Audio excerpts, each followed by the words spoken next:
hablar en esta ocasión de la completa con derivación central.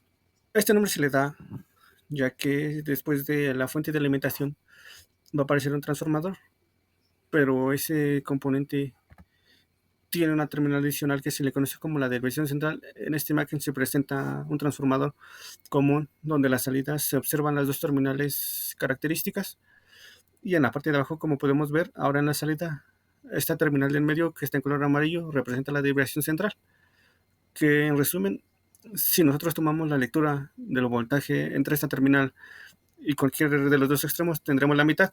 Por ejemplo, acá tenemos, este solo tiene un voltaje de salida de 24 volts. Si medimos entre esta terminal azul y la terminal de abajo, mediremos 24 volts. Pero si midamos entre esta azul y esta de medio, mediremos 12. O entre la amarilla y esta de acá, se medirán 12. El rectificador de onda completa se puede entender como un circuito en el cual la señal que se tiene en la entrada se recupera sin que haya eliminación de círculos. En este lado izquierdo vemos ya la imagen característica de una señal sinusoidal o con un semiciclo positivo y otro que también se conoce como negativo. Igual después se repite, acá tenemos esto que se conoce como el voltaje de entrada y acá se encuentra un bloque que es el rectificador de onda completa, el cual lo procesa la señal y bueno, a la salida podemos observar que ahora los semiciclos todos aparecen arriba del seno. Quiere decir que ha rectificado la señal, es decir que ha eliminado las alternancias y aparte de eso, en comparación del rectificador de media onda, en este intervalo de tiempos no hay ausencia de potencia, es decir que este semiciclo se está entregando a la salida que, como ya se llamó, corresponde con una carga. ¿Cuál es el voltaje promedio o voltaje en DC que se obtiene en este circuito? Bueno, como se puede observar en la definición, que es 2 veces el voltaje pico sobre pi, lo que se traduce en que aproximadamente del voltaje entre entrada tendremos el 63.7%. Si recordamos, en el media onda era alrededor del 31%.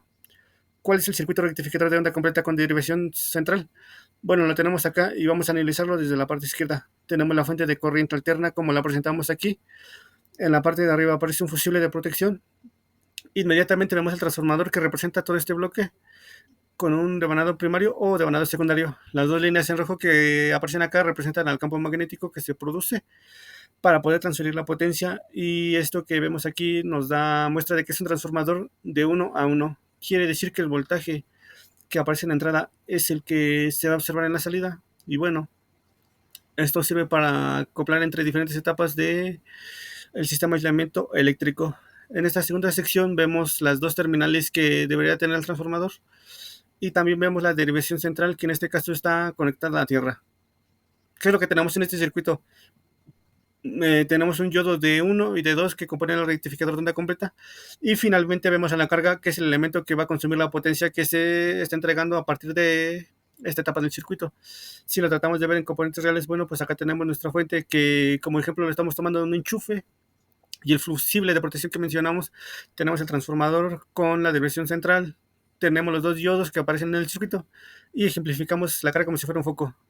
El de valor secundario, debemos recordar que este es un transformador de 1 a 1, en el cual no hay subida de voltaje ni bajada, y que lo que tengamos en la fuente es lo que se va a ver reflejado entre las terminales del transformador de los extremos.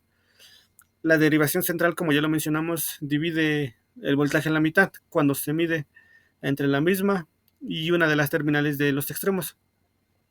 Podemos ver en la imagen que de aquí a acá representan estas flechas, esta señal de voltaje corresponde a la mitad del voltaje que tendríamos entre estos dos extremos.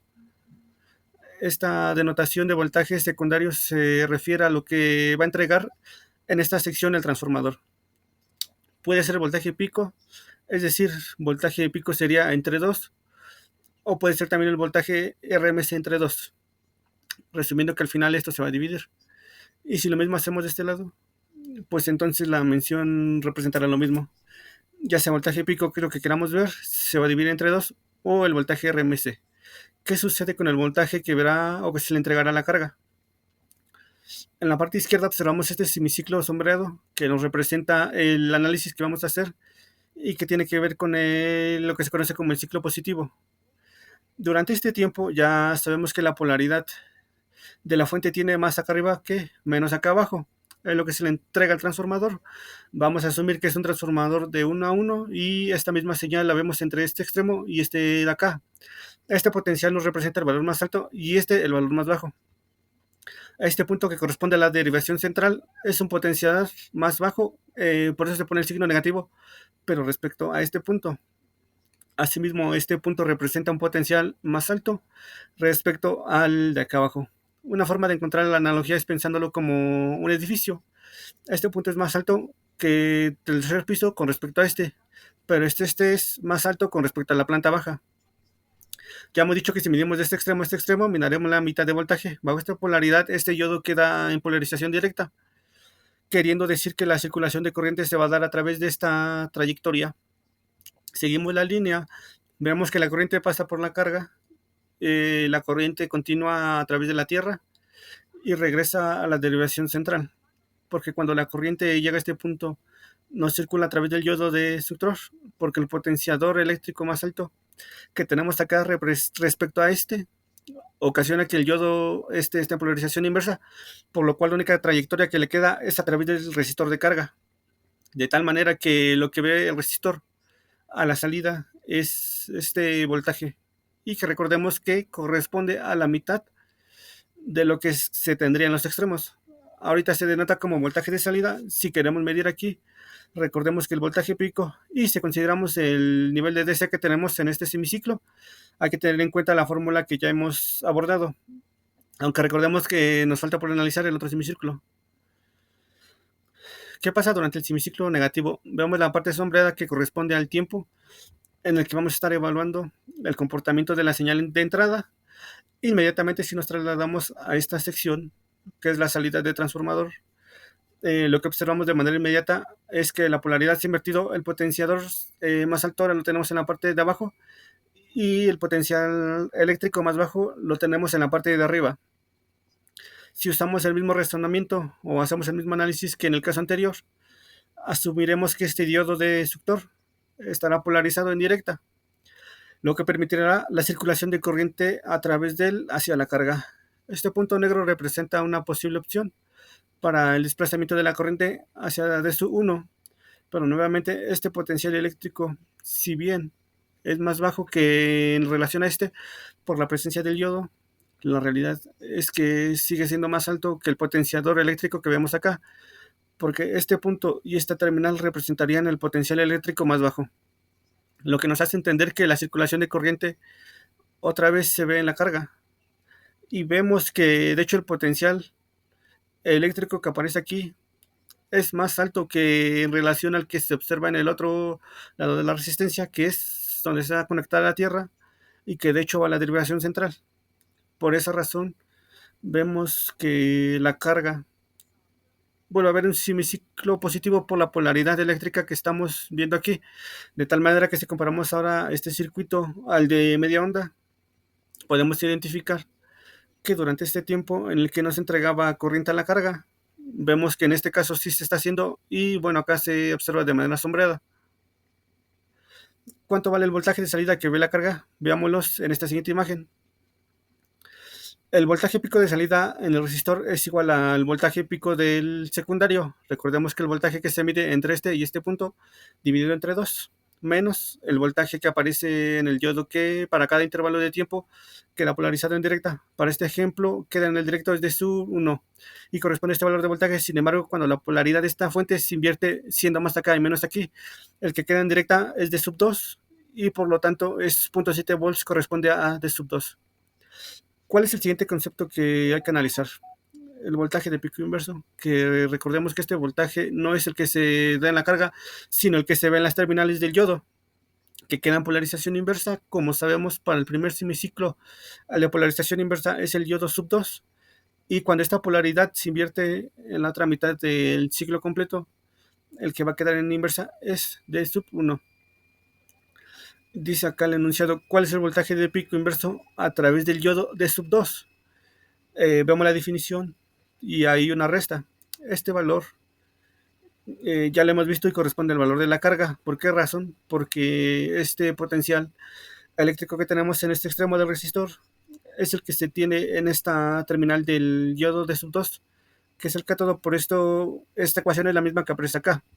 Este voltaje de pico inverso se mide definitivamente entre las terminales de sub 2 y entonces ahora el potencial eléctrico o el voltaje que se mide en la terminal de este ángulo para cuando tenemos esta polaridad de la fuente es la mitad del voltaje de la salida del transformador, porque tenemos esto, ya lo habíamos dicho, porque es como si estuviéramos medido entre esta terminal y esta de acá, y el signo negativo aparece porque estamos tomando como referencia la terminal del diodo. Si nosotros midiéramos con respecto a este punto, entonces tendremos el potenciador eléctrico con signo positivo. De tal manera que si se desarrolla la expresión, recordemos que la diferencia de potencial se calcula el potencial eléctrico que hay acá menos el potencial eléctrico que hay del otro lado. Por esa razón aparece esto menos el voltaje o el potencial eléctrico que aparece aquí. Y bueno, algebraicamente pues esto cambia de signo. Este medio con este medio positivo que ustedes pueden ver va a sumar 1. Y hay que considerar la frecuencia de potencia que aparece entre las terminales del diodo cuando este es el resultado. Ahora, este voltaje de pico inverso está en función del voltaje de pico del secundario. ¿De qué otra forma se puede expresar ese voltaje pico inverso? Lo vamos a ver en términos del voltaje pico de salida que aparece en la carga. ¿Cómo se hace esto? Esta expresión se multiplica por 2 y se resuelve por el voltaje pico del secundario, que será sustituido en esta parte de la expresión del voltaje pico inverso. Después de hacer esto, vemos que el resultado nos dice que el voltaje de pico inverso termina siendo 2 veces el voltaje de pico de salida. Si el voltaje que aparece aquí en la carga más la caída de voltaje que hay uno de los lados. Con esto se termina el análisis del rectificador de onda completa con derivación central, en el que se han definido los dos parámetros más comunes: el voltaje que ve la carga y el voltaje de pico inverso que aparece en las terminales del diodo, al que corresponde en cada caso en polarización inversa. Esto ha sido todo, nos estamos viendo en un siguiente video.